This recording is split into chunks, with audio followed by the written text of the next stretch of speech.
What's up, world? This is your boy, Coach EV, aka EV the Geeker, and we're back again for the Geeker Report podcast, and we are talking hoops in the SIP. If you watched earlier, we were watching the girls, and now we are in the boys, talking hoop in the boys edition. I appreciate you jumping on, and I have two illustrious guests today that will help us and help me get through this.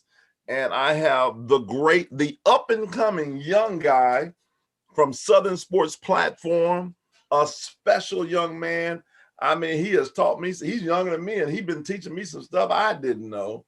From Carolina, via way, of the North up there in Aberdeen, teacher at Aberdeen High School. Please welcome to the show, Telante Webber. What up, T-Web? Hey, what's up with you, EV? Glad to be on here with you guys, talking hoops, man. Look, I know everybody been waiting to tune in. Everybody been hitting me up like, man, y'all gonna start today? I'm like, yeah, we're gonna get on eventually. Yeah. So just make sure everybody that pops on, I'm gonna, go ahead. I'm gonna try to tweet it out. But next we have coming on to the show is the legend. He's the legend, guys. I mean, we got him. He's the legend from the Mississippi Hoop Report. My main man, he's a one-namer. Everybody don't even know his real name. Lavel Johnson, a.k.a. Shoes. What up, Shoes? And Shoes is such a legend, he forgot to unmute his phone.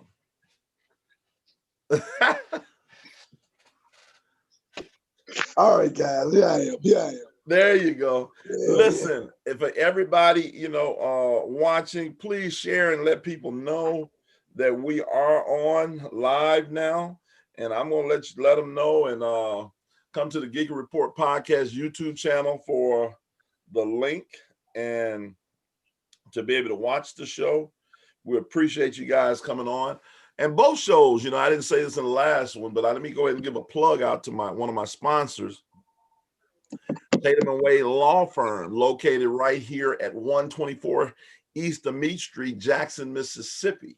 And Tatum & Wade, they say they are serious lawyers who get serious results. I say, if you want to get paid, you better go to Tatum & Wade. So, listen, man, I'm excited about this show. We're going to jump right in. I'm going to have these guys. They're going to be doing a lot of the talking. I don't know if that's music on my end or somebody, but we're going to have a little bit of something sometime. This is not going to be our last show. It's the first one, and I apologize for some of the, delayed. We're delayed, but we were not denied. And so we're going to just jump right in. Let's go with you, Telante, and begin to talk about we're going to talk about the impressive teams so far that you've seen so far. So let's look at some of your impressive teams that you've seen so far. And then Shoes, as soon as he gets done, you just jump right in and tell us some of yours. All right. Well, I hold down the North, you know what I'm saying? I know you guys got Jackson, so I'm going to just start with some of the teams from the North. First one, Starkville, 4-0. Arguably the best team in the state. I know a lot of guys aren't playing, but so far they've been the best team in the state. Still looks solid, still looks strong defensively, offensively, still shooting the three ball well. I definitely think if we can continue this season that they're going to be the team to beat in 6A. Then the next team, 5A, Lake Cormorant, 3-0 so far. They have a great trio of players, Donovan Sanders, Keith and KB Brooks, and McKnight. So they have a great trio of guys. I think they're going to get a lot done this year as well. And then we're going to close out with Pontotoc. I think Pontotoc's 4-8. They're 3-1 right now. They got beat by Center Hill by one. I think it was 69-70. Great group of guys, Rock Robinson, Gavin Brinker, who was a Mississippi State offer, and Joe Hayes Austin. Great team. They should be a contender in the 4A division. Okay. Well, I actually got a chance to see Starkville yesterday, Delonte. So they are looking good. I gotta admit they weren't great yesterday, but they were, like you say, solid. The defense shooting the three didn't fall great yesterday. They had home counted. Cracker Jack box gym. So it gets a little tough in some of those spots. But they still walked through that. They still walked away, won by 17. The defense was there, so I definitely got to give them a nod as one of the best teams. But I'm not ready to just anoint them 5A, the top dog, the favorite in 5A yet. I've seen 3 other teams in 5A. 2 of them, Clinton may be the most talented team in the state. I will go there, and I know how EV feels about that. We've already talked about it. Clinton may be the most talented team in the state. They're very good. And Oak Grove was really, really good. I mean, I saw them last Saturday. They're really, really good. Oak Grove has a chip on their shoulder. They really, want to make a statement this year. The one other team that I knew they were going to be pretty good. They've been really solid so far, and it's just been Brandon. They've looked really good for me to me. They've just been solid. They long, they rangy. They got they've got solid guard play. I can't think of your name now. But they've been really good. They've been really good so far. So I think they're a team that can make some waves. I will say this: let's not count out Meridian yet. They bounced back from that loss to Starkville with two really good wins this past week or so. Hattiesburg and Gulfport. So I know Ron Norman is gonna get his team together. So I'm not gonna count them out yet.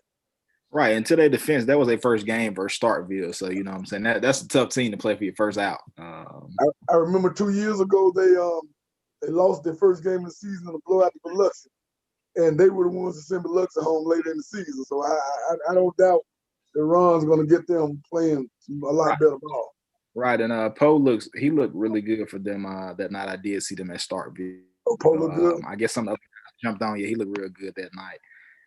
What happened with Starkville and Holmes County? Because I got Holmes County as one of the top teams in 5A. Actually, probably in the top 5. They are talented. They are talented. They're a little helter-skelter, at times. Going through a coaching change for one of the deals. Right. Change. Paul might still be learning, gathering his wits about him as to be a head coach. Hasn't been in that situation before. They shot worse than they went home and they shot worse than Starkville yesterday. They just didn't. The ball just didn't fall for them. They played hard, but they missed some. They missed some jumpers. They living and dying with a lot of jumpers. Right. Starkville gets to the rim. Phillips had a really good game yesterday. Yeah, I seen 24, right? Bodie. Yeah. Bodie Phillips. Yeah, I seen he had a really good game yesterday. He had 24. Green and Cote, Cote had 12, Green had 11. Right. So they just kind of they look a lot like the Starkville team 2 years ago to me. Right. Nobody just stood out. Yeah, they just grind you down. They just gonna play their ball. They're gonna play their way. They're gonna play their style. They're gonna make their shots. And they're gonna wear you that put on off and beat you. They look a lot more like the team 2 years ago than last year.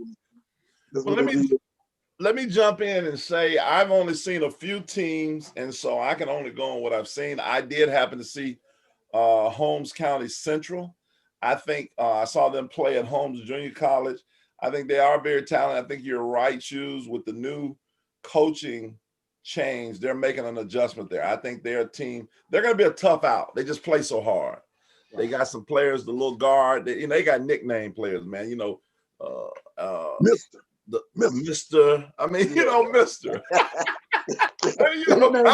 Matter of fact, they don't even know his real name. They just call him Mister. So how am I supposed to know? They Mister. Then they got what's the 6'7" long boy? He got a long name. Yeah, Zizzy or something. I don't know. He got a name, and I don't mean no disrespect. I love those guys.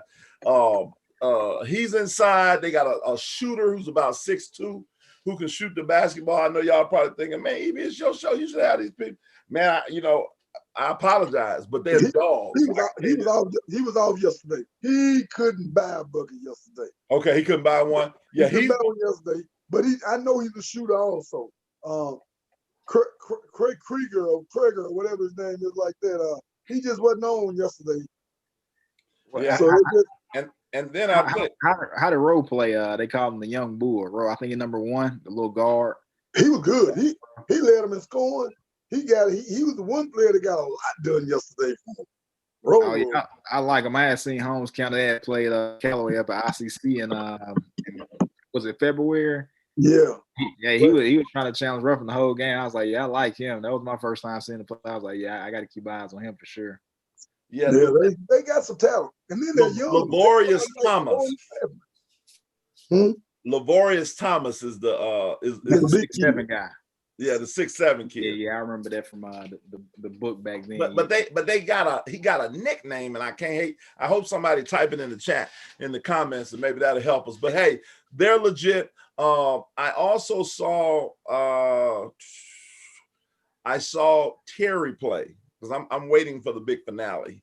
So I'm gonna tell you who my Terry's really talented. Devin Ree, what can you say about him? 6'7". He's a top 50 kid in the ESPN rankings. He can shoot it. He can do some things. Really, they played against Clinton, which is my number 1 team, no doubt about it. Man, I'm telling you, since they are one of the most exciting teams right now, I know it's early, and I know my boy Dave Sanders over there at Callaway is like, come on, EV. Hey, listen, pound for pound, Clinton High School is the most talented team in the state of Mississippi this year. Like I just said a few minutes ago. I believe I agree. I don't know if there's, I know Center Hill is good. I know Starkville is good. Greg Carter does a phenomenal job. I was on the staff last year, Murray. We were a play or two away, we thought, from winning the state, and they did a phenomenal job. They just reload. I mean, you get they're the Yellow Jackets. It's something about him. He has done a phenomenal job. When I call coaches legends, I said that they have to have won 5 state championships. That's what I give legendary status. So you got the Thomas Billups of the world, the Wayne Brents of the world, the Luther Rileys, and then the young legend. We can't. He deserves to be in this conversation. My main man from Yazoo, Anthony Carlisle. He's got 5. That's right, 5. And you know what? And I know we jumping the gun because I'm finna flip back to Carter. He's done it wherever he's been. He's a winner. He's arguably pound for pound. You know how they do in boxing? Pound for pound, one of the best coaches in the country, not just in the state, in the country. Now, I know he didn't expect that. I wasn't even expecting to go there. Now, to be honest, I'm not a fan of his style shoes at all. He get an advantage with the pound for pound rankings. He's so little. Yeah. He get an advantage with the pound for pound rankings. He's so short. Yeah, I don't like, what? Tall. I don't like their style at all. They're gonna be in the 40s and they're gonna be in the 50s, but I give him credit. Now, with that being said, Greg Carter, has he won 4 state championships? Shoes? He got 4. He got 4. 3. 3 is 3. I think he's got 3. I think it was 15. No. He got 4. He got 4. Him and Dave Sanders. Last 2. He's got 4. I could make, they make exceptions all the time. I can make an exception for Greg Carter being a legend. He just, he gets it done. And Dave Sanders knocking on the door with 4. If he's knocking on legendary status. So even with those guys that we talked about impressive teams. Obviously when you have an impressive team, let's face it, you have an impressive coach and to go along with it. And Clinton coach as well has won a state championship. So we have some guys that have some pedigree here. So it's going to be very interesting. It's not one of those things where Clinton, like it'd be different if you said, well, Clinton coach. Well, no, he started that Raymond train out. Give me his name again, Shoes. Robert Green. Robert Green. Robert Green, the great Robert Green. That's right. I apologize, Coach.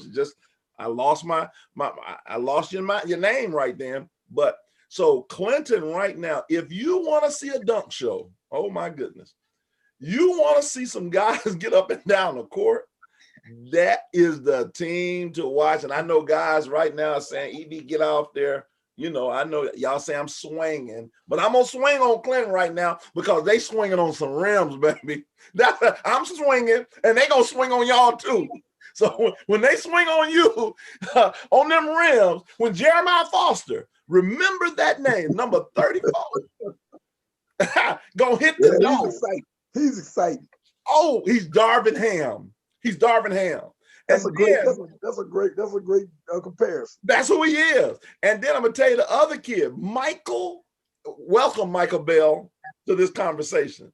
He had the most, like, where did you come from dunk that I've seen in a long time. He dunked that thing just nasty. Clinton is a team. Matter of fact, Clinton's a team that you go see. I can't wait. Is Clinton playing Callaway this year? Because I want to get there. I want to get there at 8 o'clock in the morning. Wherever the game is, I want to have breakfast. Are you camping out? Huh? You camping out?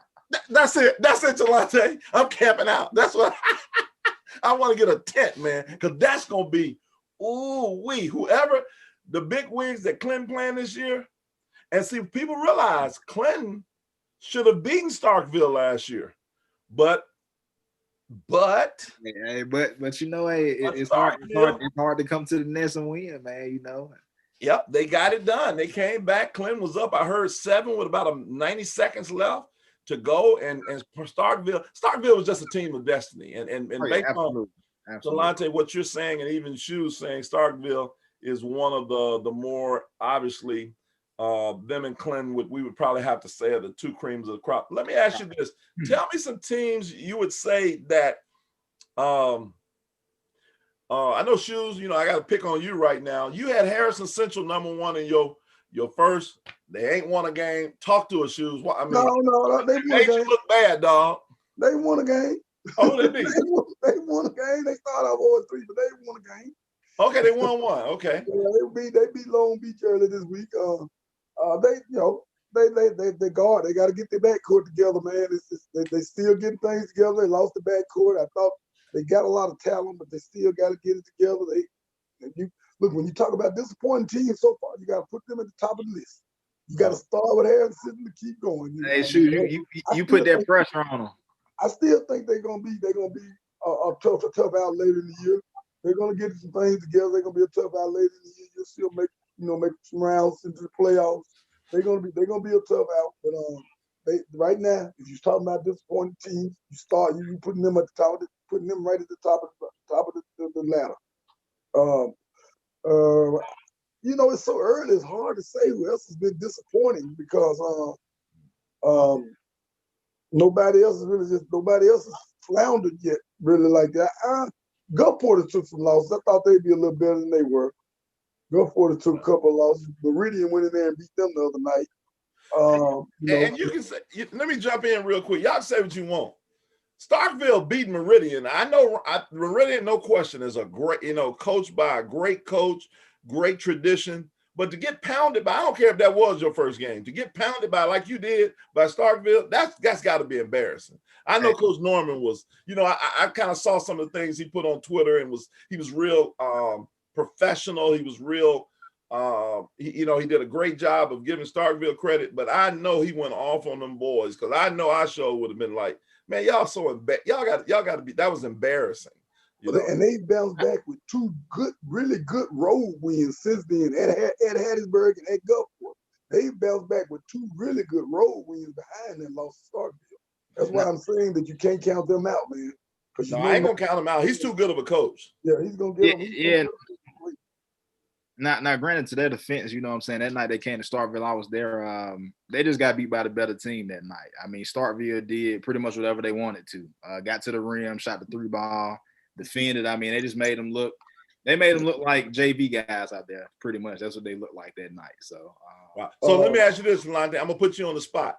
7-game series. Who wins, Starkville or Meridian? Starkville in 4. 4. So they sweep them. Starkville in 4, easy. I love that. I love that energy. I like that type of stuff right there. Talk that stuff to Lante. Because looking at, it's no adjustment they really could have made. You know what I'm saying? Because they actually, Poe got to his spots. He got to the basket when he wanted to. But it was nothing they really could have did. They did miss a ton. They missed a ton of shots. Maybe that might have made a difference a little bit. And the foul count, to their defense, I'm gonna tell you what happened. The foul count was horrible that night. Starkville, the foul count was probably like 10-3. You know what I'm saying? So Starkville did shoot a lot of free throws that night. So maybe they could have made a difference. I'm not too sure, you know what I'm saying? Because Starkville still made a lot of shots. And they dominated them around the paint too. That's what killed them. My house gets his hands on everything coming off that rim, doesn't it? Yeah, he does too. And the kid number 11, I can't think of his name. God, what's the kid number 11 name? But Malachi Miles. No, Reese, the other guy, number 11. Not 23, that's a sophomore, but I think he's a junior. Yeah, Reese, the one he brought up the when he brings out the bit. He was killing that. He probably had about 15, 16 that night off of just put back trash buckets. Well, speaking of something you said, and I'm just gonna, we got some things we're gonna talk about, but I want to go with the floor of what you just said. I knew it was coming. I knew that was coming. Yeah, you knew it. Yeah, he flipped me right into the geek. I love it. If he didn't do it, 10-3 on the foul count. Now, both of you are officials. Now, Shoes is an official, a high school official, both, and you are too, as a licensed high school official. You've done high school games. I'm an unofficial official. I've only refed in rec leagues and stuff like that over the years ago, but I am a 28-year veteran and coached in over 900 games who have dealt with, so I've dealt with, a lot of officials. And so here's what I want to talk about, because what I've seen over the years, and again, if you take when I was a young coach, I got my share of technicals and over the AU and high school, got tossed out of a game or two, even though I don't cuss you out or nothing, because I don't do that, but I am that big guy on the sideline. And so I'm into every play, and there's three things I say about officials that I want you to be. One, I just need you, and I think these are if you do these things as an official, you'll be a great official. One, you have to be a great communicator with the coaches. You don't want to be that guy when I'm asking you a question and then you giving me the wave off. Well, right now we got a problem. If you think that you can't come over and talk to me, I got a real problem. Now we're gonna have now I got to figure out how we can make it through this game, because every pre-game message I've ever given my kids are, let me talk to the refs. The refs don't determine the outcome of the game. We can make adjustments. That's what I try to tell if anybody gets a tech, let it be me. Don't talk to the officials. And so at least I'm selling that. I'm trying to sell that because I don't want our kids to have excuses. The number two thing I want the ref to do is just be in position. I can't argue with the ref that is in position, because it's hard for me to argue. You got a better view. And then the third thing, be consistent. If you're calling the pump fake, move, travel, I can coach that, because now I can tell my guys, don't do that move. Get rid of that. If you're gonna call it tight on one end, call it tight on the other. I can coach that. But when you start having the inconsistencies, one guy, you don't communicate, you don't want to talk to me, you don't want to do that. You gotta, your ego is as big as the gym itself. Real problem. And there's no reason in the world, nothing upsets me more. And I saw this at the Clinton Terry game. I thought the officials there, and you can go back, and they were quality officials, quality. Every single one of them, I think a referee at the high school, at the college level. But the challenge is, and I think, Shoes, you guys need to get trained on this all over the country. When there's two superstars in the game, I don't care what you have to say about it. I know you're going to argue with me, and that's cool. 2 superstars in the game. That's who we came to see play. What if it's close, they don't get the foul. We want to see them stay in the game as long as they ain't doing nothing dumb. Now, and I said this to Devin Ree on the other night against Clint Terry, had a horrible foul. It was horrible. He should have never fouled the kid. It was dumb. 0.9 seconds he fouled Kamani Hamilton. And it really was the key foul that actually, you can argue, cost Terry the game in a sense. And I didn't cost him the game. They had a chance. But you know what I mean? It was a key thing because that was his second foul. He comes back in the third quarter and he gets a legit foul. And then his fourth foul, he comes right back. He makes a great move, goes by Hamilton, splits the defender, doesn't even hit him chest to chest. And the ref called the charge. Now that's his fourth foul. I tell my kids this: don't get dumb fouls because you're going to expect the refs to give you at least 2 fouls a game that you probably don't deserve. And so I took a little time. Talk to me about you guys' thought process on some of what I said. Shoes, we'll start with you, and then Telante, you can, finish that ref conversation. Well, you made the comment about be consistent. Uh-huh. If you watch games around here, the pet peeve, favorite son call is the charge call. It just dominates the game to me now. And you know how I feel about the charge call because I don't call it that much. But that's a call that I see a lot of refs make that is made regularly. And that charge call that he got against the other night, it's just one of those that's like I say, you say it consistently, they consistently call that call that he got the other night. The rest they consistently call. What was the other charge? Susie wasn't even on another charge. Huh? It was the only charge of the game at to that point. My point is though, that is a call that is consistent. The way that one was called, it is consistently called. Okay, I got you. Okay, it is consistently called that way. I'm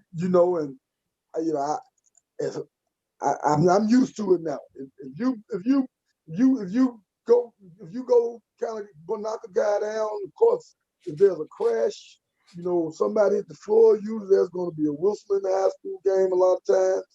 Most times, I know there were quite a few crashes the other night. There wasn't a whistle though, but that call there is just to me. I always say the charge call is the call that's ruining the game. That call is the call ruining the game of basketball. I hate it. I hate it. I'd rather be a total no call unless it's just a joker just really, really runs through somebody, pushes somebody off. I hate that call too. The jury was called right there. But it is consistently called. So I mean, it's I just try to look at the refs and say, I don't think any of my fellow refs ever are cheating. I think everybody makes some questionable calls. Everybody has, because it all goes down. It's a judgment call, and that's just one person's judgment. Like I said, and it's consistently called that way. I hate it just like you hate it. But they're not going to pay attention to who it was on. They're going to call it. They're going to call the play. They're not going to pay attention to who it was on. They're going to call the play. They're not going to pay attention to how many fouls the guy got. I guarantee you, they had no idea he had 4 fouls. That was going to be his 4th foul. They just calling the game. When you're out there, you don't know how many fouls those guys got.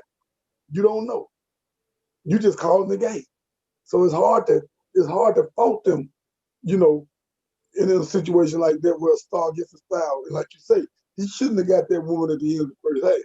Yeah, that was bad. That was the one, because when he had to sit out those 6-7 minutes, even though when he came back in, the game was still tied, but he lost rhythm because he had 13 points in the second. When he came back in the game, they were practically done when he came back in. No, it was 48-48.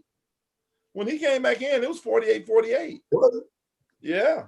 Because I remember that. We talked, and then that's when but he had no rhythm in the game after that, because he started out with 13 in the first half, and now he ended up with 18, but it was when he had his last 5 points, to be honest with you, the game pretty much was, it was over by then, because Kamani Hamilton, he stepped up. What's your thoughts on the refs, Telante, being an official? along with a fan?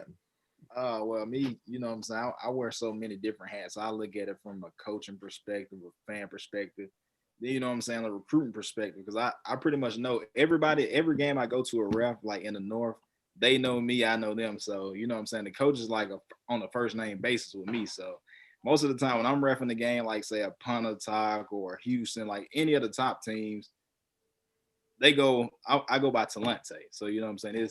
It's different for me. But to me, I think me and Shoes will vary on this, but I think once you ref those big games all the time, you kind of develop. They call it home court advantage for a reason. You kind of develop a bias with that team because you ref, like in our district, you ref the same teams pretty much all the time. So you're gonna get those same teams. Say I might ref. I'm just using this for an example. I might have a Caledonia game.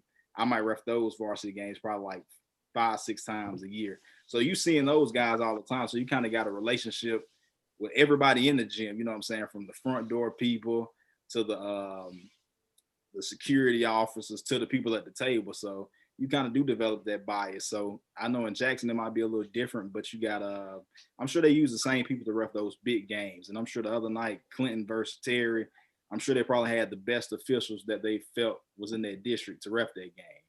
So you know what I'm saying? I'm sure then you got egos and everything involved. So it might not be no bias at that level. But for me, I seen that the charge that they called. For me, I wouldn't have called it because, like Shoes said, most people don't pay attention. I do pay attention to those calls. If I got a top player, I pretty much know when he called. Like if I call a foul on him, I start keeping up with it. So I'm like, okay, he might have 2-3. He might have 2-3 fouls. So if we getting down to like the third, you know what I'm saying, fourth quarter, a call like that, if it's a 50-50 play where it can go either way, 9 times out of 10, I'm probably gonna give that block because most of the time, like Shoes said, a lot of people do call that charge. Now with me, I'm probably gonna call it the block because 9 times out of 10, the person that slides over and catches that foul is probably gonna be a guy that's, you know what I'm saying, just subbing in just for a body. You know what I'm saying? So I'm gonna give him that blocking foul to keep him in the game anyway. You know what I'm saying? Because it doesn't really affect the game at all in a close game like that. You know what I'm saying? It keeps the game flowing and you keep the guys that the fans want to see on the floor. You know what I'm saying? It's kind of like even when you watch the NBA, you're not going to foul LeBron James out in the fourth quarter with 5 minutes to go on a cheap foul like that. You know what I'm saying? So you kind of want to keep the game flowing. And that's how I look at it from my perspective. Like when you got guys who probably ref at the college level, like you said, that night, they probably don't care. You know what I'm saying? They probably want the fans to be like, yeah, they did it. It's their fault. They lost the game. You know what I'm saying? Some refs like that. Some refs like to play the villain role. You know what I'm saying? Me, I like good basketball. So I'm a ref, you know what I'm saying, to play it out where it wasn't on me. It played out with the basketball level. You know what I'm saying? That's how it played out. Not my fault. It just played out that way. Well, the two things I will go back and say about me is like my approach to refereeing is my mindset is I always tell people this is my mindset. I can't say this for every ref. I don't know how to approach it. My mindset is I'm not there to control the game. I'm there to keep the game under control, which means if I ain't got to be seen or do nothing, I would rather it be that way. You know. Now I'm gonna have to call something, and if they get too far in the too rough, you got to clear it up. But if they can go out, if the kids can go out and play good ball without a whole lot of extracurricular activity going on, I don't care if I don't have to blow my whistle at all. Right. You know, I don't care if I have to blow my whistle at all. And another thing that I would say is I would rather call too little than too much. And the reason I say that is, as a coach, I look at that point. I would rather have a kid. I can coach my kids up to play through rough play, through physical play, through some bumps that they not getting called. Hey man, you just got to go strong. You got to play through that. You got to be tough. I can't coach a guy up sitting on the bench with 4 fouls.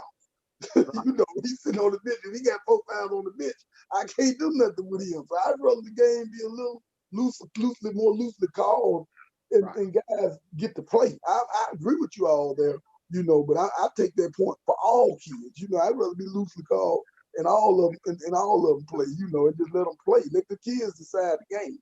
Right. You know, let the kids try to let the kids decide the game. You know, I do agree. I do look at it that way. Switching gears, we'll jump off the refs for this. You know, we hit our little ref moment for tonight. But switching gears real quick, who would you say have been some impressive players so far? We talked about the impressive teams. Who's some of the impressive players you've seen this year so far? Let's go with you, Talante. We'll let you go with you shoes after that.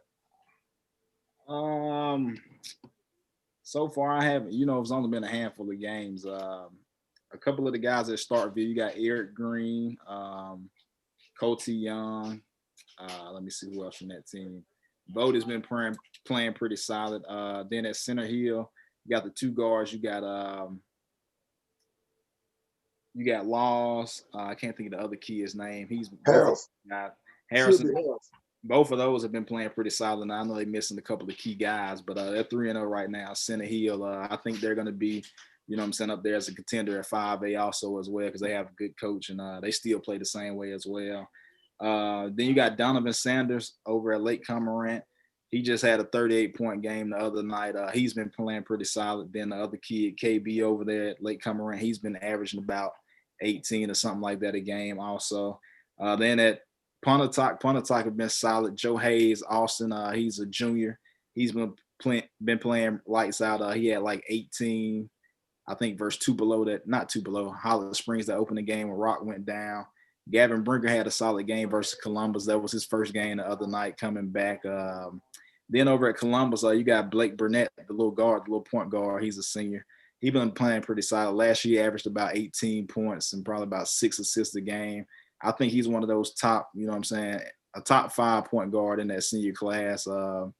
He doesn't get his just due, A lot of guys, if you don't have a great, great cast around you, sometimes you can float under that radar. And I think that's with him, because Columbus have a young supporting cast for him. So he's one of those top guys as well. But that's all I've seen so far. I've only been to a handful of games. So I haven't got to see the top guys like you guys did with Clinton the other night. So I haven't seen any other superstars in the state yet. How good did you say? Hold on one second. How good did you say Coty Young? Did you say Coty? Did you say Coty, the kid from Stark? Yeah, I said Coty Young. He's been, he's been playing lights out. Like, he opened the game with a 20-point game versus 2 below. I think that game had justified him being a Danny Dozen, because I know a lot of people that was like, like, why is he a Danny Dozen? But to his defense, he did average about 14, 15 points. I think both years, as a sophomore and a junior, 2-time champion, back to back. So he's justified as being a top guy. And the name I did forget to mention, Josh Hubbard has been playing lights out as well. I think he averaging about 18 a game, but right now he only playing like 2 quarters a game. So, he could easily be averaging 30, 35. So I don't want to leave him out either, but definitely Coty Young, he's definitely been playing lights out so far this season. Who you got, Shoes? All right, well, I'm going to expound on Coty first. I wasn't expecting him to be a Danny Dozen. He wasn't one of the guys that I necessarily had on the list. I prepared if I'd have voted, but I wasn't, hurt. I wasn't knocked off my feet when he made it to the point where I thought it was a bad selection. I knew coming back, I like him. I got him fairly high in my rankings, about 15. He's probably going to be higher than that when the season's over. I really like his potential as a Division I prospect, big, strong, can shoot it. And he was good yesterday. He didn't shoot it great yesterday. He hit 2 or 3 threes, but boy, what he is jumping. He is exciting on the finish around the rim right now. You talk about the exciting dunks. He had two yesterday. Ev, you'd have got out of your chair for. Who had Coty? Okay. He had 2 dunks yesterday, and I had heard he's playing more athletic this year. He had 2 dunks yesterday that would have had you getting up out your seat, man. So they were hello dunks. That's what I call hello. Yeah. Okay. Yeah. Okay. Yeah, he had 2 really nice ones yesterday. And so, like I say, I wasn't knocked off. I wasn't like, wow, that's a bad choice, really bad choice. And I like, that's an okay choice when he was Vandy. Now, when you talk about other guys that stand out, of course, we both saw that. We saw the 2 big dogs play the other night. Devin and Kimani, they didn't disappoint. Both of them played well. Devin early, Kimani late. They both played well. But a couple other guys that have jumped out at me early on has been I was down the coast last weekend, so I watched Oak Grove. Jay Barnes. Jay Barnes was Jay Barnes that we knew from this summer. 23, came out the first game, being aggressive, hitting the jumper, hitting the three, and getting to the ring, getting around the rim, he was really exciting. He's been playing really good. And the Broomfield kid had 21 in that one. He looked really good also. He played well. Tell JJ, yeah, he looked good. JJ Broomfield looking good. Yeah. But also that day though, I watched Brandon Ishmael Rashid was really good that day and has been playing well. Been playing well for Brandon. He they beat Yazoo City last week and he did and actually Harper and what's the kid name from Lanier Ross? What's the kid name? That came over from Lanier. They both were out. Terrell Dixon. Terrell Dixon, that's it. Terrell, they both were out. And he carried them where I got is he carried them last week against Yazoo. Ishmael did. Ishmael Rashid did.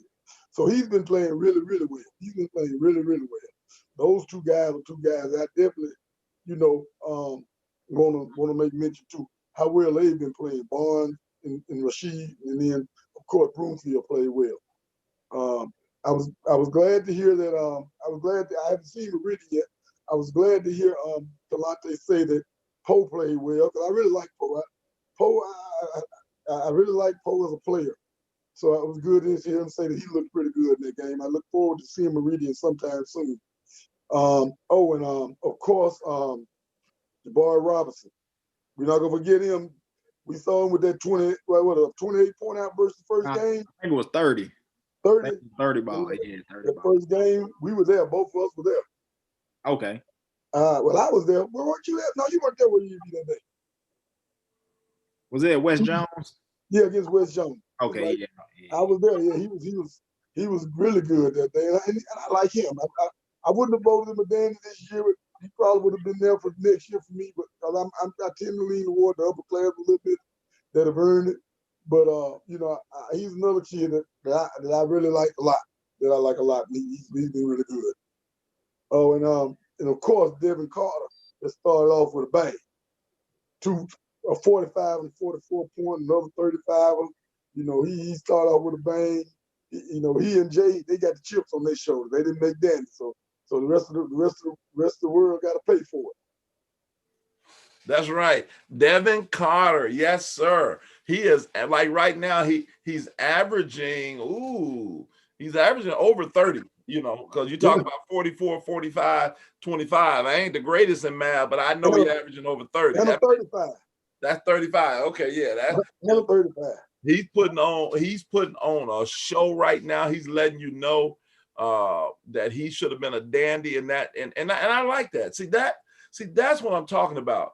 When we have, when we talk about rankings and stuff like that, you're going to be ranked your whole life at the end of the day. And so he not only was disappointed and upset about it, he came back. It motivated him to show that's how it should be. Because what could have happened was he could have come back and had 15, 19, and 25, and we would have been like, oh, okay, those are good numbers. But when you say 44, 45, and then he had 25, yeah, you like, okay. Now it's like you get people start putting out new lists. Like my man put out a top 15 list. Did y'all see the tweet I tweeted at y'all last night from Rick Cleveland and his top 15 list? Did you see that? SB Live. SB Live, Rick Cleveland. Yeah. I had seen that. I like that list. I really like that list. Yeah, that was a good list. Another guy I had forgot to mention while we was talking about top guys. Caleb Rawls have been putting up some crazy numbers too so far. Caleb has. Yeah, he Caleb been playing the lights out. Been putting up like some double doubles, but the numbers been like crazy. You know what I'm saying? Yeah. So like 31 and 15 or something like that. He had 31 and 10 against Harrison Central. Right. Yeah, now Carlos Williams wasn't playing that game supposedly. Yeah, I know that, because everybody kept saying, oh, he dropped that on Carlos Williams, so I had to do some research. I don't think he played that night because I think he didn't play that night either. And that makes because I watched Caleb Rawls, and Caleb Rawls is one of those kids as a coach that when you're recruiting him at the next level for college, you got to really hone in because he looks the part. 6'6", 6'7", you look like a hooper, athletic. But then there's sometimes he doesn't, like in a game I saw him play, in the All-Star game, for example. They only had 5 guys, and I called the game as an announcer, and he had 14 and 13. And you say, man, that's good, 14 and 13. But no, he should have had 20 and 18. You see what I'm saying? So that's what kids don't understand. It's like you left some on the table. You weren't a killer like I thought you should have been that night. And that's what sometimes coaches will look for that and be like, he just ain't good enough. But I think Caleb Ross is a kid that can only get better. And if his motor is ticking, if consistently, he's going to be very good, down the road in college. And a couple guys I want to mention in my impressive, and I only really have, like I said, I mentioned a couple guys from Holmes County, Mister and Lou, the big fella, from Holmes County, but from Clinton, everybody, Kamani Hamilton. I got a chance to look at Kamani, and I coached against him last year, but I love how his body's filling out. His dad, Tang, obviously was a big time player. Mississippi State played. He had a cup of coffee in the league, and so he's got some good history behind him. But his shoulders are wide. He got a chance to really be special. His body is going to fill out. I think he's going to continue to grow some more. He looked a little taller than Reed. He looks a legit 6'8". Reed was right there at 6'7.5".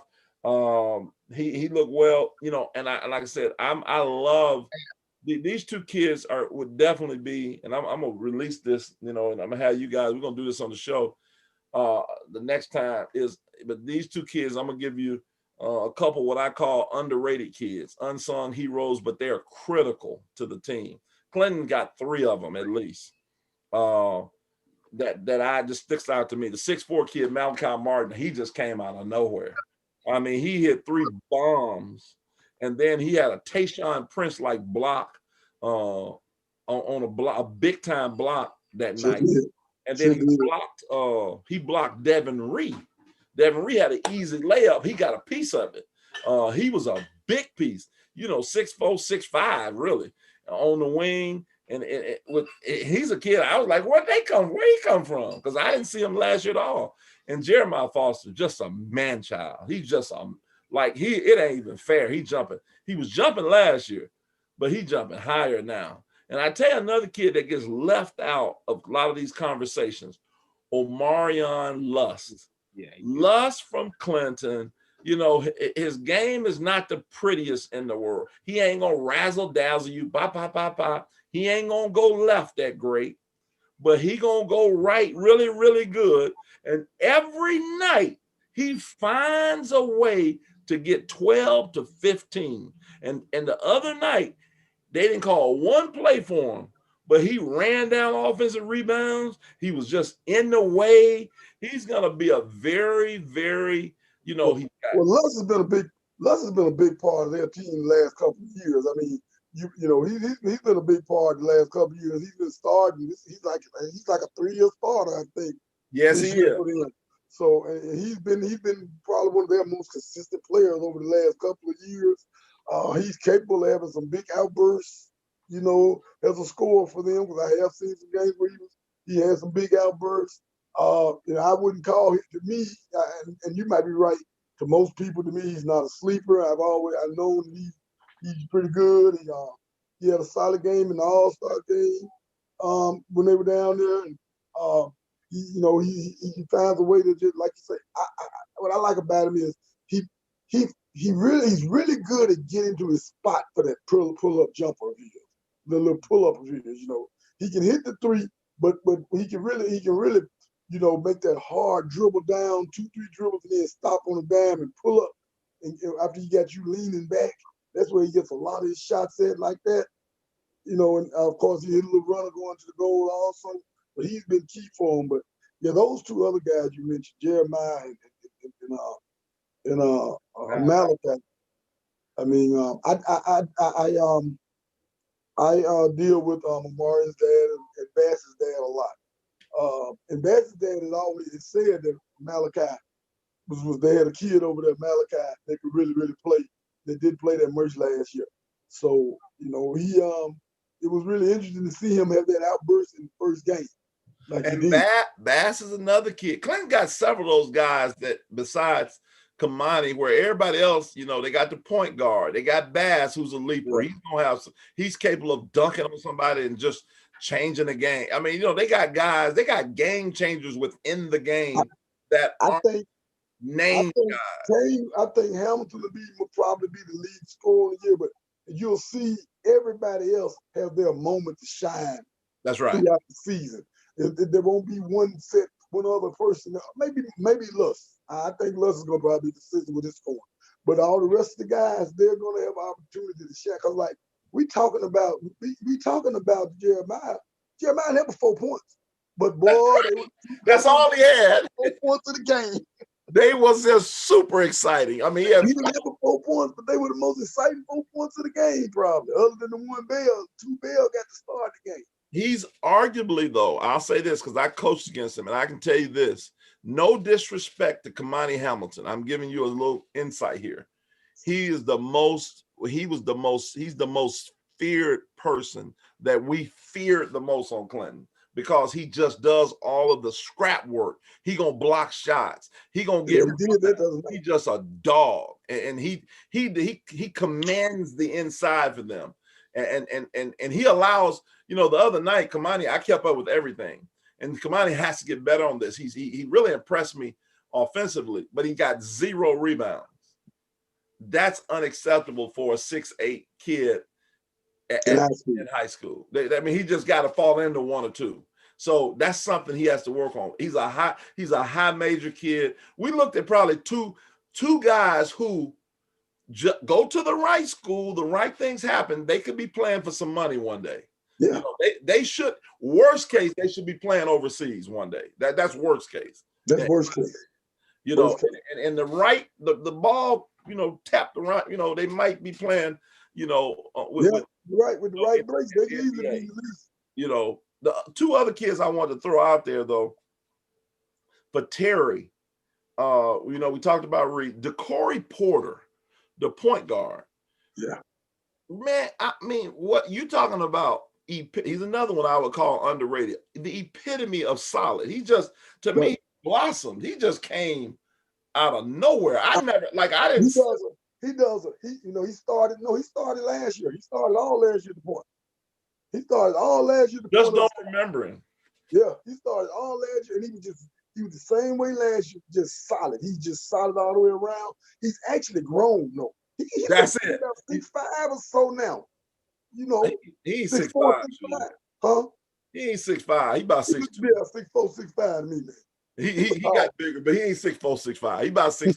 He said, shoot, no, he's 6'5". I stood by and talked to him after the game. I'm 6'2". You got caught up in a geek, and it's okay, because he went from like 5'9" to 6'2". So I can see why you said that. And he got those long arms. Arms. Yeah. And you know, he handles the ball. He makes good decisions. And it's, in some way, I think if the one move I think that would be a great move for Terry if they had another point guard that can handle the ball and play downhill, and he can swing over to like the other forward. Because he's big and long arms, he'll just allow him to shoot. Because he can really shoot the ball, and he does a little bit of everything. Well, I tell you, the other kid I was going to mention who's really, really good, and if he could get his head together, and if he can get a jumper, we would be talking about him as one of the better players in this city, Omarion. Yeah. Omarion is the real deal. One-on-one, he's hard to guard. You know, he can flat out go, but he got a lot of stuff that he got to work on off the court, you know, to get him, you know, to where he needs to be. But he talent-wise, he pound for pound, he's a goon. He ain't afraid of nobody. He gonna guard you. He can get to the basket. He got that thing, and I like it. I've known him since he was in the 7th grade. Coached his older brother, Dontavius, and the other kid who looked good for Terry, Josh Moore, the big fella. The big fella went to work. He played well. He went to work. And so those are some kids that have been impressive so far. Let's move right along as we get ready to finish up here.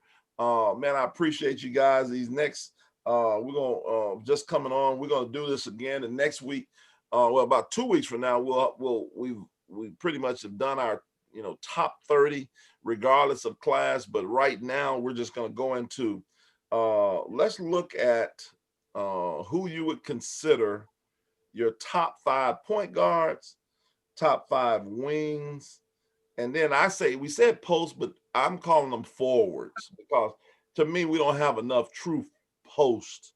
Like the game has changed. It ain't no true, like it ain't no post like that to me. So like forwards and going on. I'll start us off with the forwards, and then I'm gonna let you guys, jump in. For me, I'm gonna go at number 5, the young man that we were talking about a few minutes ago, Caleb Rawls. Caleb Rawls had a great start of the season so far. He's one of what I would call a combo forward at the next level. He's gonna probably, I would say he's gonna be a face-up 4. I think that's where he's going to project out for me. That's where I would project him. I don't think, he may could develop into a 3, but if he is, he's going to be a 4-3. I see him as his best position playing a 4. At the next spot, number 4 is, and you can argue this kid's going to be a wing, but I think his best position is a face-up 4 as well. I think the game has changed, and so these guys, I wouldn't play him at the 3 either. I think this limits his ability at the 3. So I would have him as a face-up 4 as well. John Lucas. I think he had a very good summer. Athletic. He reminds me of a 6'8" version of Tom Chambers. I saw him. I saw him have just a nasty windmill reverse dunk. And I'm like, man, that looked like Tom Chambers, and who can shoot the basketball.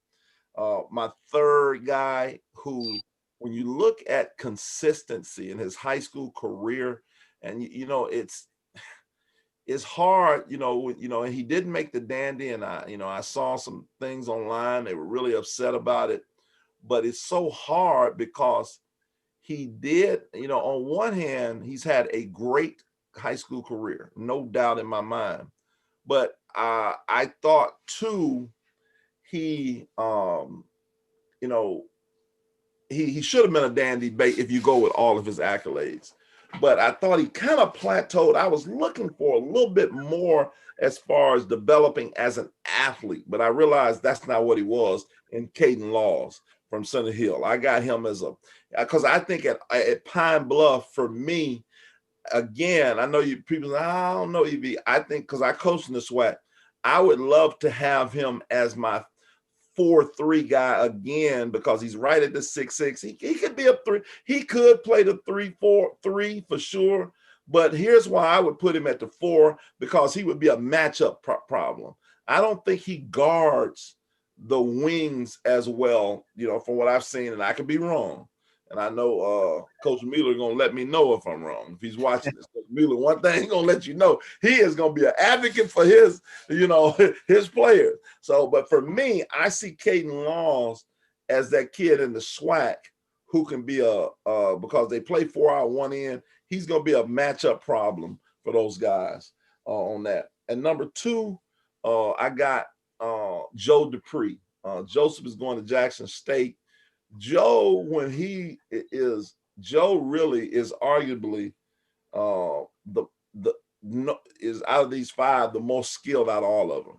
He can post up. His footwork is impeccable. Big Joe's issue is the same thing. He's got to lose the weight. He's got to, and Joe's my guy. He knows that. I love Joe, but when Joe loses the weight at the next level, you're going to see a totally different player. Arguably one of the better shooters at any position. You know, he can shoot the basketball. He can handle it for his size. But he's going to be really, really good. He's got a very good upside, but he's going to be a 4 at the next level too. I think he's going to be a face-up 4 at Jackson State. I think he's going to be a guy, you know, that spreads the floor 4 out, 1 in, and they can shoot it. And then number 1 combo forward, I'm gonna give it to Carlos Williams, going to South Carolina. Just a dog, still trying to, you know, he's battled injury. You know, he's kind of battling some nagging injuries. I saw him in a boot the other day. Yeah, he's hurt right now. Huh? He only played in like 2 out of 4 games. Yeah, but he's such a great. He shouldn't have played against Oak Grove, probably. Right, such a great kid, man, to be a guy. Should have played against Brandon. Yeah. He wants to get better. Every time I see him with his trainer, he's working out, you know. Hopefully he'll come into his own at the next level. And even this year, you know, if he can get past these injuries. So those are my top 5 kind of like forwards. So Telante, we'll go with you next. Well, I had mine in no order. Mine was different because some of the guys you named were a couple of my wings, but okay. Forwards for like bigs. Preston Turner, 6'8" from West Jones. He just signed with Pearl River the other day. He was at the Tidal Wave camp. I don't know if you guys got to see him. I thought I know you're talking about. I thought he was really, really skilled, and I think he might be the only, you know what I'm saying, 6'8" true big that we have in the state. You know what I'm saying? That's probably got a little skill to do something at, you know what I'm saying, the college level. And then another guy, he's 6'6". He's probably going to be an undersized forward. Mitchell Salisbury from Potts Camp. He get a lot of stuff done as well. He probably averaged about 20 and 10 last year. I don't know the exact numbers, but he was a killer when I seen him. How's he started out this year, Telante? I like Mitchell. I really haven't heard anything about him since they got the new coach. I don't really think they put much out. But the times I seen him last year, if he got any better, you know what I'm saying, he should be put up. He came on the scene 2 years ago at the state tournament. He had like a 20 and 15 game in the state tournament his sophomore year. Yeah, you know, and I mean, he was good. He was really good. I kept up with him last year. Yeah, I do like Mitchell a lot. Yeah, and it's so easy for him because it's effortless. You know what I'm saying? He just get a lot of stuff done. You know, then probably the next one will probably be Jacob Gazzo, the sophomore. I seen him a lot this summer. Some AAU tournaments and with Team Mississippi. He probably gonna average the tournaments I seen. He probably averaged about 15 and 10 with ease. You know what I'm saying? It's like consistent. He was probably the most consistent player I've probably seen all summer, regardless of anybody, because he just did the same thing every time I seen him. Then I seen him a couple times, a lot of times on film. Jaden Williams from Vicksburg, he looked pretty solid as well for a post player. And those, I only have 4 because I don't know too many good post guys in Mississippi. I don't know if we have too many true bigs in the state at all. And for the record, I just switched it up, you know, because I did tell y'all post. And so I kind of switched it up a little bit just because of what you just said, Telante. Because who's that first guy you mentioned? Preston Turner. Yeah. I saw a little bit of it with you. And he I saw him the first game against Raymond. He was good against Raymond. I don't know about that skill stuff, but he gets a lot done. To me, he's a big old raw guy. But so you don't know about the skill. Hey, I tell you somebody else now that when you look at the post, and like I said, I kind of switched that thing to combo forwards. Yo, man, he was at your camp. Devon, he signed with Northeast. Devon Wild, is it what's the? No, he was at the other one. Yeah, he was at Marquette. Yeah, I like him too. Devon had a 10 or 12 game the other night on somebody. But my thing about him, because I seen him in a jamboree, he had a nasty body at one of the jamborees I went to in Boonville. I think with him, I think he still kind of plays like he's hurt. You know what I'm saying? He kind of plays like he doesn't want to hurt himself again. Yeah. I'm saying so. I think if he can get over that mental hurdle, I really like his potential because he can put it on the floor a little bit. Yes. He's not the best shooter, you know what I'm saying? Because if he can develop like a little 15-foot, a little mid-range shot, I think he'll be really, really good. Right. Yeah. My I ain't putting a lot of thought into it. I'm gonna come right off the top of my head, but my five would be, and it's hard to put them in an order, but I would go with I definitely would have I'm like you. I think Rawls is a 4. Um, Caleb Rawls, Big Joe, I think he's a 4. Um, I like the kid at Potts Camp we just talked about, um, Salisbury. Yeah. I would go with Gazo, and I would go with Carlos Reed. Those would be my 5 top post / forward guys in the state. And you know what, Gazzo, like, there's no question. He's a kid that is going to be talked about for a while. Yeah. And I'll be honest with you, just it you know how it is. Sometimes you write all this stuff down and you're like, oh, you missed one. And when you said Gazzo, I was thinking, ooh, how did I miss that one? So yeah, Jacob Gazzo, that was a big omission, but he was he's definitely one of the top 5 guys there. I like Lucas also. Lucas, I'm like you. He's probably gonna be more player. I don't know. Lucas, I'm like he's probably going. I'm torn on Lucas. I think I don't think he has the mentality. I don't think he's got the dog to be a 4. I think he is more of a 3 because he's so finesse. He's so finesse, and everything he does is 3, like get out on the wing and everything. But I like him also. But I think those guys that are named to me are all guys that are actually going to do 4 things, play 4 or 5 things when they get to college. I think Lucas may get a chance to play the 3 at the next level. Okay. Yeah. What do you, Telante? Give me some wings. I had a couple of y'all guys on there. Like y'all was saying, that was 3-4. But of course, I had Devin Ree, Kimani Hamilton. I thought Caden Laws would fit into that wing because he not 6'6". I think he about 6. I think he about 6'3.5", 6'4". I'm thinking. I think he about in that range somewhere. I think he's a 3 too. I think I think he's stuck in the middle. You know what I'm saying? Like you say, he's not super duper athletic, but you know what I'm saying. But he knows that. Yeah, you know what I'm saying. I think EV, you've coached against him. I think Pine Bluff is a great signing spot for him. I think the way he plays, with that big body, that kind of throw his body around way, Pine Bluff played that methodical, physical game. I think he's going to be a great fit at Pine Bluff. And that's why I say he's going to play the 4. And here's why I say that, Shoes. The 4, just imagine this, at the next level, him, like, and a lot of times, most places, the next level, they have what I call, which I don't see in the high school game at all, secondary breaks. So now you got him taking the ball out, and he's coming that trail 4 where he can now go against another 4 and push, handle the basketball, this pull up 3. I just think because in the SWAC, you're gonna have them. You're gonna have that midget guard at your point for the most part, and then you're gonna have that 6'2", 6'3" athletic wing. And now, because see, my question on him, my only question is this: his shooting, his body of work, we can't say nothing about. But when you translate to college, my question is, who is he gonna? Is the big question. Who is he gonna guard? And so that's why I say I think he's gonna play. And I think it's a great pickup for him.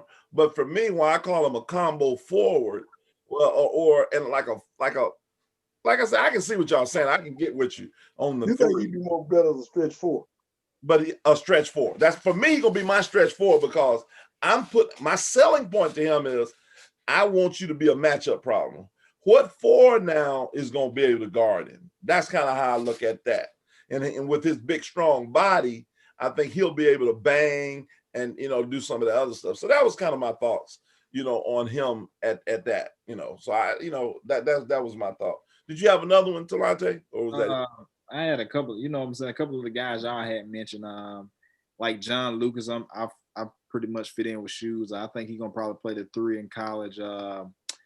Depending on where, what I'm saying, Caleb end up, I think he can play the 3 or the 4, depending on what level the D1 he ends up going to. What I'm saying, if he goes to like a smaller school, they might let him play some 3, but what I'm saying, they might end up moving to the 4 because of his size and what he does.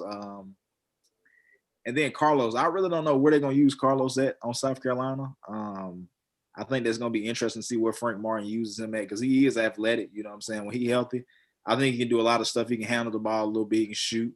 You know what I'm saying? So I think it's gonna be interesting to see where they do put him at. You know what I'm saying? Because he does fit that Coach Martin mold. You know what I'm saying? That the athlete that's a dog. So you know what I'm saying? I'm really gonna be. It's gonna be intriguing to see where they use him at South Carolina. I can see them putting him in at the 3 to try to slow some guys down because I think he can guard the 3 at the level, his size and his athletic ability. So I think he might end up being a wing over there. You know what I'm saying? I think he puts me in the mind kind of Matthews at Mississippi State.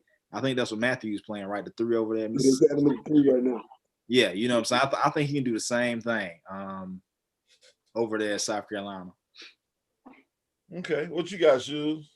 All right, well, of course, when it comes to the wings, you're going to start off with Devin at the money, at the wing.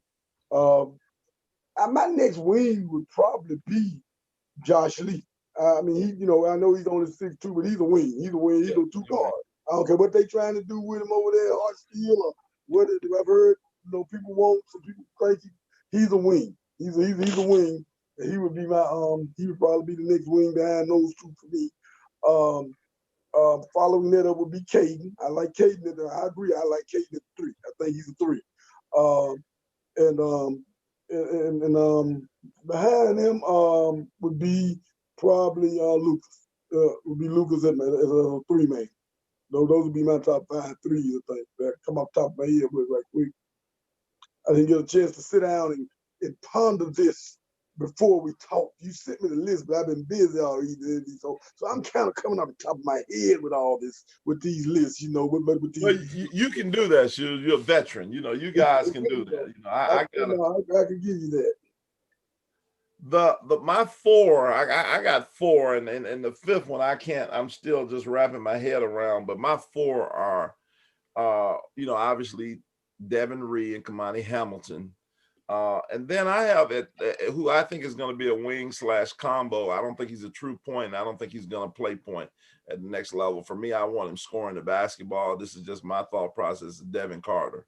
I think Devin Carter is going to be a combo guard at the next level that you're going to want to score the basketball. I want to put guys where they're used to, and I think that he's going to be in what I call a 1-bid league Division I, whereas, as I've said before, 1 bid's going to come out of the conference, and I think he can play the combo or the wing. Then I would have Josh Lee as well. Josh Lee is no question. He's not a point guard. Can he play point in the pinch? Yeah, but he's a scoring guard, and so that's to me what a wing is, a scoring guard. Obviously they got these things now where, they've changed a little bit, you got scoring point guards now. And so, but I would say him. And then if you just made me see, like, when I go deep into my bag, then I would probably throw Gavin Brinker in there as a wing, because I think he's more, and I think he's more of a wing. Now, if he continues to grow, like if he gets 6'8", which I think is possible, I started to put him in that face-up 4 range too. Because I'm looking at matchups. I just think people play small. Everybody's playing small ball now. Everybody is playing the small ball. I would come back to both of you, and I want to buy you dinner if John Lucas and them guys ever play the 3. Like if they ever, like, I'm serious. I'm just like, if they ever play, if somebody puts them on the wing, I know if I'm playing against, because I know they ain't gonna be able to guard no 6'3", no 6'3" wing and 6'5" wing like that. They just not right now. But at the 4, EV, you say everybody playing small ball. You see it all through the NBA. The Lakers beat everybody down with size. Yeah, you know what? Down with size. Now here's the thing. They did do that, but you got to think about this. They had a small ball 6'11" dude. He just happened to be 6'11". Anthony Davis didn't even want to be the 5. But he had 4. He just happened to be 7 feet. He doesn't want to be. They beat everybody down with size. He was playing the 4. He was playing the 4 on the on the perimeter. I'm happy for the Lakers. You know that they got it. You know, I'm a Celtic fan. I hate them, but I'm gonna give the dude here. I'm gonna use what they did as example. We all, hey, if you look back through the NCAA and everything, yeah, small ball is a rage, but the teams that win it most times still playing with more of a traditional lineup. Well, probably in college, maybe. But then again, I had to look at that because there was a team. I don't know if you heard of this team that's dominated the NBA for the last few years. You know, Golden State Warriors. I don't know if you've heard of them. You know, but I know everybody else that heard like the Splash Brothers. They were still playing with a traditional lineup. Draymond might not been the 6'6", but he's still a 4. Draymond ain't no 3. I know. That's what I'm saying. He's 6'6", and that's why I'm saying these guys is gonna be that's you know, it kind of proves my point. That's where I see 6'6", he was 6'6", but he's a natural 4 man. He's not a 3 man. I agree with you. I think get something done, but they 3 was 7 foot. That's right. And he You talking about small ball? They 3 was 7 footer. Right. Well, we're gonna go ahead and knock out these point guards because I know it's past y'all bedtime, and I see Telante yawning, I'm yawning, Shoes and yawning. You know, Shoes, it's a blessing, you know, that Shoes ain't fell asleep here Shoes is capable of going to sleep on us now. You know, and then I got some of my Shoes to have no fear. My daughter has a sleeping set collage of pictures on me when I fall asleep at the table. So I'm fighting. I'm on all. You gotta keep it going. You gotta keep it going. You can't handle a lot of downtime, man. But I'm just sitting over here. I'm gonna chill out. I'm gonna get in relax mode. You gotta keep it going, man. You gotta keep. That's why we gonna move right on to the point guards. Point guards. I'll do that one, and we're just doing the ones from here. That we didn't go over the kids that are the post grad people on this. Obviously at 5, I got a tie at 5. I'm gonna go with I was just thinking he's had a great year starting out, so I'm gonna put him in here. Donovan Sanders, late Cormorant. I mean, you can't, the man had 38 the other day. I didn't know he was capable of scoring that many points, to be honest with you, because when I saw him at your camp, Telante, I just saw him, locking people up and running a team. So the fact he had 38 is special. Tied 5 for me is Kevion Hunt from Callaway. I just love his toughness. And again, he's a jumper away from taking his game to a consistent jumper away. And hopefully he hears that enough where he can say, man, I can shoot the ball. Yeah, but you're going to have to get in that gym and put up 500 a day because he's got everything else. You got to put up 500 jumpers a day. If you ain't putting up 500 a day, you ain't going to be able to become a better shooter. It's just not going to happen.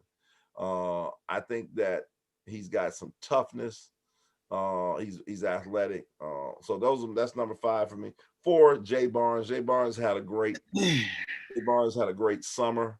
It's obviously translated into the year so far. And then 3 for me is Josh Hubbard. And these next 2, 3 and 2 is you can go either or.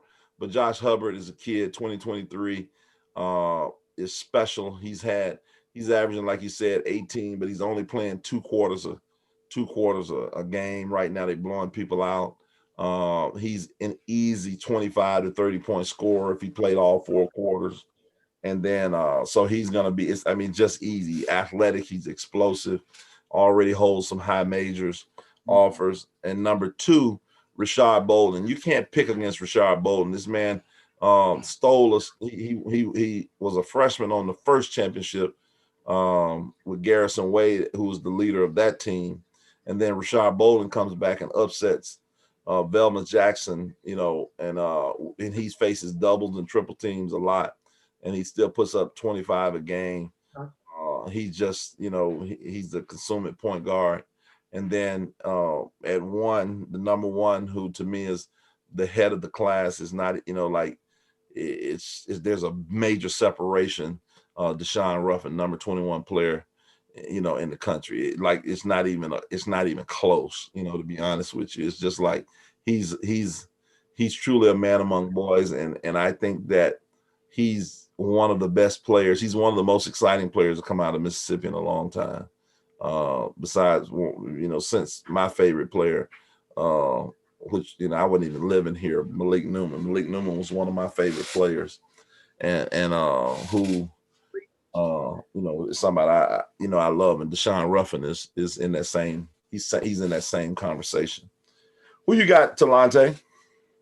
Oh man, this is actually hard when I was sitting over here, but I'll just go ahead and knock it out. Of course, like you said, Ruffin, the best player in the state. Like you said, it's not even close. It's not even a close second in the state to Ruffin at the moment. Um, and then as we teeter-tot down, I did put Donovan Sanders on there because I seen him play last year. He came to my camp last year. He was really, really good that day. He put up some solid numbers, and he also locked up J.D. Davis from Alabama this summer when they played him at AAU down in Atlanta. So if everybody know who J.D. Davis is, that's not an easy task because he was killing guys the whole summer, and they actually end up beating their team. So I got to put Donovan Sanders on there. Then these next couple of guys, like you guys said, for me, I went by championships and everything as well. And since we're talking about like true PGs, I had to put Rashad Bolden and Tremaine Dixon in the same realm because both of them won championships.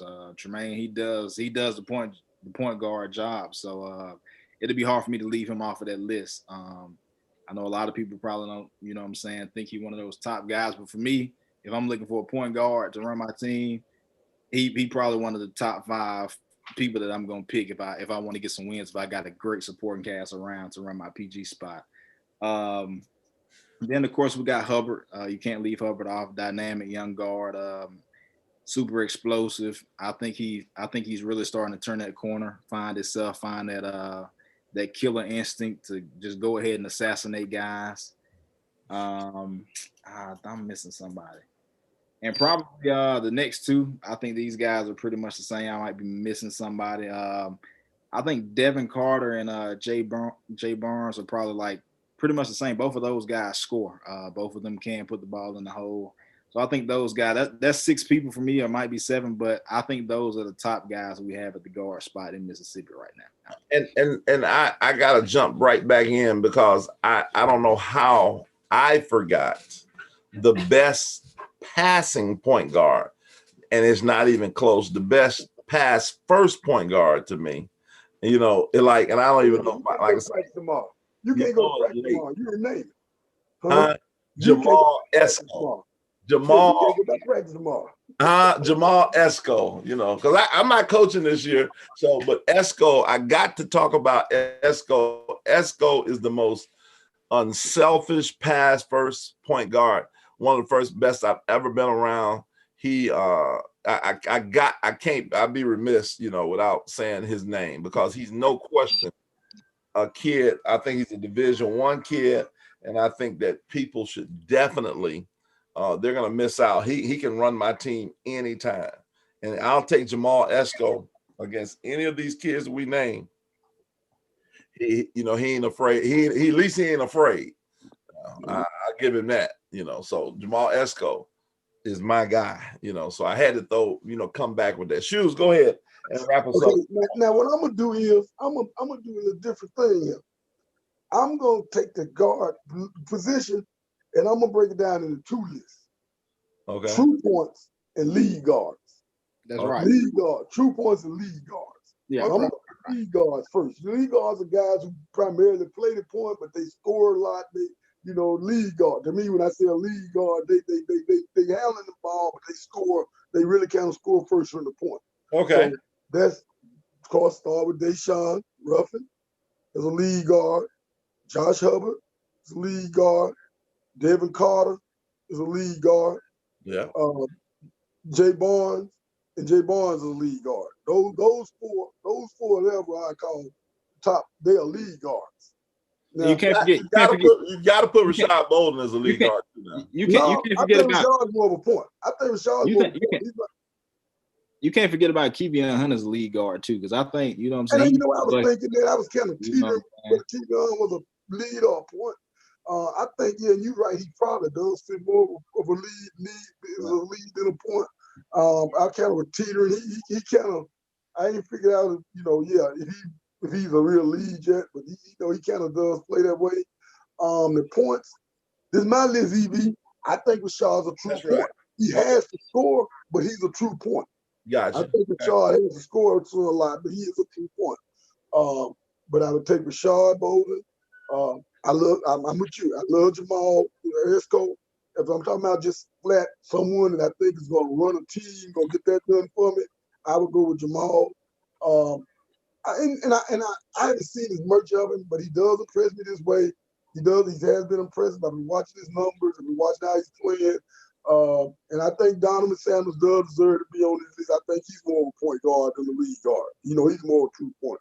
Donovan's a point. I'm going to go Kevion as my next guy on the point guard list right now. You know, we're not using the guys out of state, the preps and everything like this, but I would go Kevion. I would put Kevion in this slot. Because right now, it's more demanding that he be a point than a scorer. For the last couple of years, he's been more of a point than a scorer. So I'm going to put him at the point as the point guard. Cool. You know, so I went 4 and 4. Give you 8 instead of 5. And I can't believe I had left Kevion off mine. I actually got his name sitting on the paper. It's over here in the corner. Yeah. I go, you know, the first 4 guys, they kind of score first lead guards. You know, lead guards, they scored a lot. The second 4, I think they're more true points. They're more true point guard guys. I think when he has to, he'll be Rashad will be able to be just a point guard. I agree with you, Shoes. He can. I mean, I think that he's going to translate it. I think those other 4 are wired to score. The other 4, that's right. 4 please. Now I'm gonna be honest. I've watched Devin. Devin played the point when Jalen and those guys were there, so he played the point consistently over the years. I think if he has to do it, he can do it too. But right now he's in that scoring mode, so I'm gonna let him have that scoring mode that he's in now. But I think Devin probably played the point. Well, even with that, Shoes, I think all of them can play it. It's just because the coach is going to make them, you know, like when they get to the next level, they ain't going to have no choice. You're going to do what the coach tell you to do, or you're not going to play. So, I ain't sold Deshaun going to be a point at the next level. Hey, now, granted, to his defense, you know what I'm saying? I used to think the same thing, but I actually seen him play, you know what I'm saying, at some of the little all-star events at the camps and the team he played on this summer. I think he can run the point guard, you know what I'm saying? When he actually got to play with better people on the AAU team this year, you know what I'm saying? And he actually did a great job of facilitating as well. But I'm just of the mindset that at Ole Miss, they might really need him to score the ball. Nah, he going to have to score the ball over there, Ole Miss. I think he's going to have to come in. So he might not play the point because he might have to score the ball at Ole Miss. Yeah, he's going to have to. Yeah. Well, guys, man, I appreciate it, man. We're gonna get back at it. It's getting late, and I know, like I said, everybody has to go to bed, and you know, and I know, and I appreciate it. I'm gonna let you guys have one last word. Anything that you guys want to close with, and then we'll shut it down, and then we'll be back, you know, in a week or so, with another live show. I think this was good. I enjoyed it, you know, and Shoes, you go ahead, and then Talante, and then, you know, we'll just close it out. Hey, man, I'm just going to say, I hope we keep getting to have a season. I'm ready to watch some basketball.